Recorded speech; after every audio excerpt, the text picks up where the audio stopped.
কত সময়? হ্যাঁ কোন দিকে যাবে? এদিকে ঘুরলে যাবা?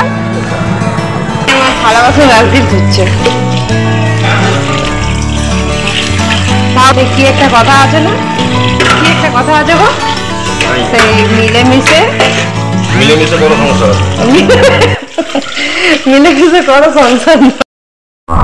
ওটা কাজের মেয়ে আসেনি, কথাটা বড় ব্যাপার নয়। আসলে কাজ করতে ইচ্ছে করছে না, মানে মনটা ওইদিকে পড়ে আছে।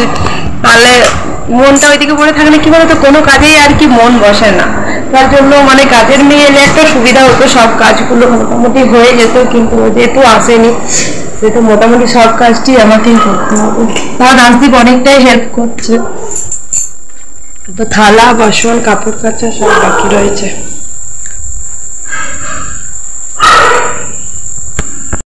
ব্যস্ত করতে ইচ্ছে করছে না, মনটা যেহেতু এদিকেই পড়ে আছে। তো দেখো মোটামুটি বিছানাটা বাগানো হয়ে গেছে। কাপড় জামাগুলো ভেজা ছিল, মানে শুকিয়ে গেছে, তো ওগুলো তুলে রাখলাম, গুছিয়ে রাখবো। তো ঘরটা একটু ঝাড় দিয়ে দিই, যেহেতু কাজের মেয়ে তো আসবে না, তাহলে ঝাড়টা আমাকে দিতে হবে। আর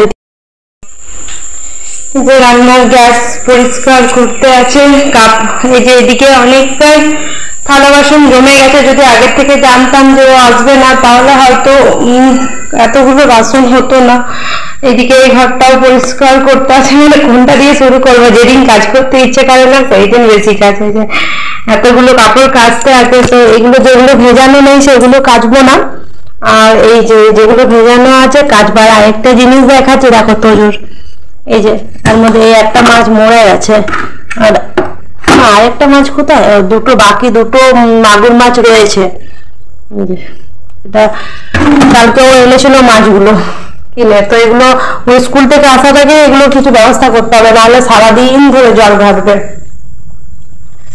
তো চলো আগে বাসনগুলোই ধুয়ে নিই, কারণ ধুতে তো সেই আমাকেই হবে, তাহলে একটা একটা করে ধুয়ে নেওয়াটাই বেটার।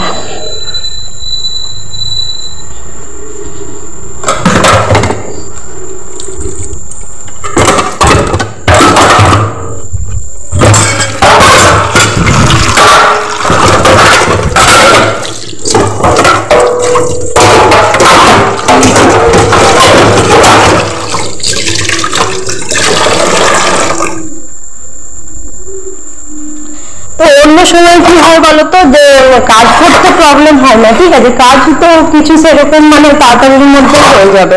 তো যে স্কুল গেছে, তো যখন স্কুল থেকে আনতে যাবে তার আগেই 10টা-15তে ছুটি হয়, তো তার আগেই মোটামুটি সব কাজই হয়ে যাবে। কিন্তু কি বলতো, মানে মনটা ভালো না থাকলে না, মানে কোনো কাজ করতেই আর কি উঠতে পারে না, সেই হচ্ছে ব্যাপার আর কি।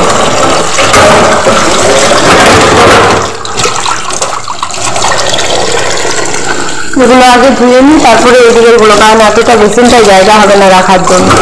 আমি আবার একটু একটু করে ধুয়ে নিই, তারপরে এগুলো একটু ভিজতে দিই, মানে ঘরটা একটু ঝাড় দিই। সো এগুলো না নিয়ে পর্যন্ত এখানটা আবার ধুতে পারবো না।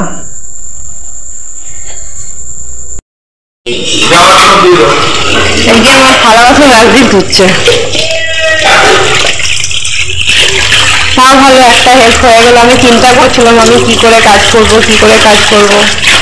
তো কি একটা কথা আছে না, কি একটা কথা আছে গো, সেই মিলেমিশে করো সংসার। মিলেমিশে করো সংসার নয়, মিলেমিশে করি কাজ। কি একটা আছে, পেটে সবে ভাত, পেটে সবে ভাত কি ওটা। আরে যেগুলো নোংরা বলো না, এটা তো ফেলে দেবে, ঠিক আছে।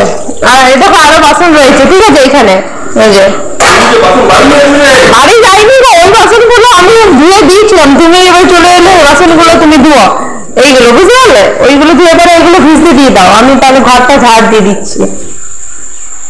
ও মিলেমিশে করি কাজ, কি কিছু একটা সামথিং আছে। আজকে আমার বাসন ধুয়ে দিচ্ছে রাজদীপ, আর আমি ঘরটা ঝাড় দিয়ে দেবো।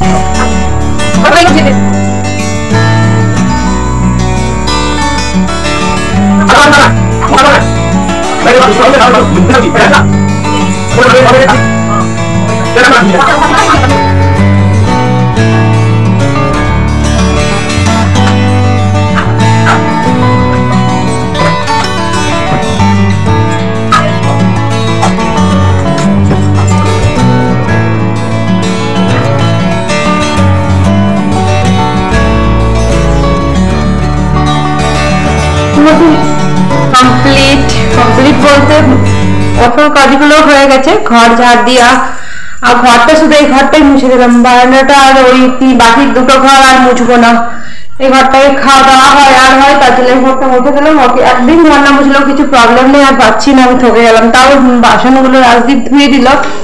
মানে অ্যাকচুয়ালি কি বলতো, আমার প্রবলেমটা বোঝে, মানে আমার মন খারাপ থাকলে আর থাকলে সেই জিনিসগুলো বোঝে। তো থালা বাসনগুলো ধুয়ে অনেকটাই হেল্প করলো, আর আমি ঘর ঝাড় দিয়ে মুছে দিলাম। আর এবার শুধু কাপড় কাচতে আছে, কাপড় কাচবো, চান করবো, পুজো করবো, তারপরে কটা বাজে, 9টা বাজে এখন।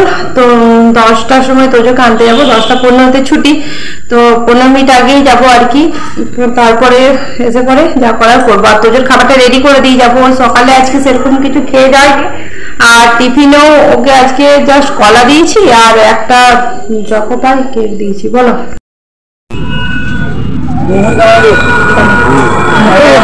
তুমি খাবে লুচি? না, আজকে ঘরে খাবার করবো না, ওই জন্য আজকে আমরা লুচি কচুরি কিনবো, ঠিক আছে? তুমি মিষ্টি খাবে তো? হ্যাঁ। পিছন দিকে রাখো, পিছন দিকে ছাড়ো।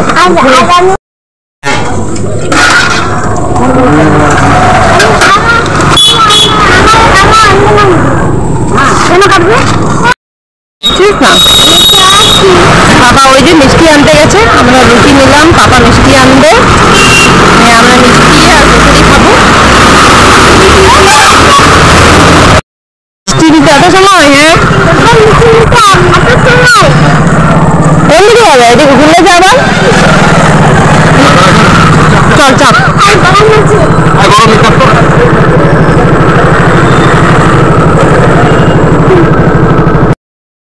গরমটা তো গায়ে ঠেকায়নি, চল। হ্যাঁ বাবু, মামা বাড়ি যাবি? স্টেশন চলে এলাম, দেখ যাবি না?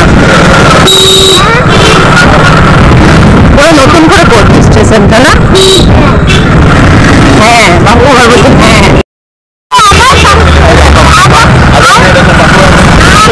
কিছুই নেই, বাবুরাদের সব পাওয়া যায়।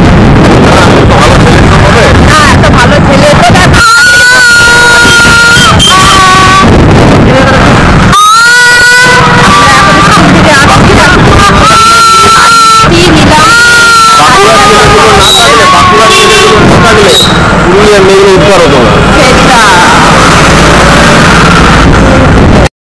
বাঁকুড়ার রাস্তা কি সুন্দর, বাঁকুড়ার নাম করছে রাস্তা। তোমার দেখেছো কত সুন্দর? তোমার দেখো, আর বাঁকুড়ার রাস্তা দেখো, এমন রাস্তা যে তোমাকে ঘুরে ঘুরে আসতে হলো, তাও আবার